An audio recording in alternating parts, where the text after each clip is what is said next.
Kenneth, Kiko, umpisa natin. Kung kayo magpapasalamat at hihingi ng tawad sa mama, mabilisan lamang, how would you do it? Oh, ako po, nagte-thank you ako dahil syempre kung hindi po sa kanya, wala ako dito. Hindi sila yung mga kapatid ko.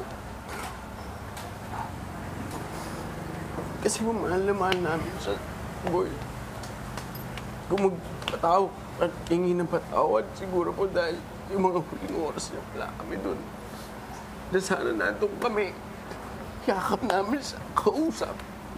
Nasabi yung mga gustong sabihin. Pero ito na po ngayon eh. You just need to accept. Kiko, ikaw?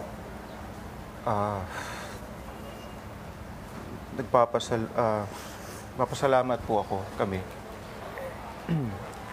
Kasi dumating kami sa kanya. Naging part kami ng buhay niya. And siguro kung hindi kami nandito ngayon, o hindi namin siya naging nanay, hindi namin alam kung anong magiging buhay namin. So, maraming salamat, Ma, kung nasaan ka man ngayon. Mahal na mahal ka namin. Thank you. Thank you sa lahat. Siguro naman naririnig niya kami. And sana lang naging matagal pa yung pagsasama namin. Masyado kasing naging mabilis. Dami pa namin pag-uusapan sana. Yeah. So yun lang po. Magkat ikaw. Salamat at sorry. Salamat po, Mami, kasi naparamdam niya po rin kahit sa sarili niyang paraan. Naparamdam niya po sa amin lahat, bawat isa. At sa mga anak po namin, kung gano'n niya po kami kamahal. Maraming salamat. Naramdaman po namin pagmamahal. Inora Onol. Yun po.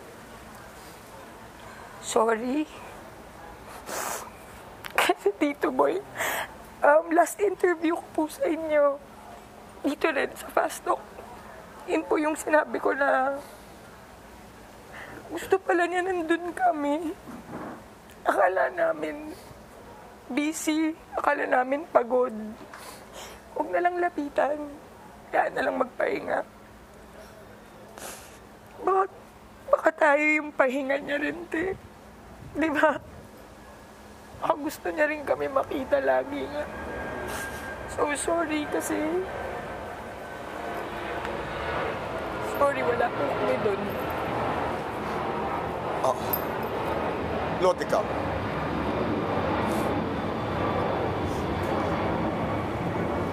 Tito Boy, na kami po ni Mami, wala na rin po. Lahat po kasi nasabi ko sa kanya eh. Lahat ng nararamdaman ko, lahat alam po ni Mami, and alam ko din yung nararamdaman niya. Salamat sa lahat ng naituro niya sa aming kabutihan. Salamat sa lahat ng pagmamahal na ipinaramdam niya sa amin. Sabi ko nga po, sino bang mag-aakala na kami, apat, tapos si Ian, magiging isang pamilya, hindi ba? Sino bang mag-aakala na ang isang munting batang babae na nagbebenta lang ng tubig sa riles ng tren ay magiging isang sikat na superstar na mamahalin ng lahat. So, this was all designed by the heavens above. Yeah. And I'm just grateful to be part of it. Yan, ikaw.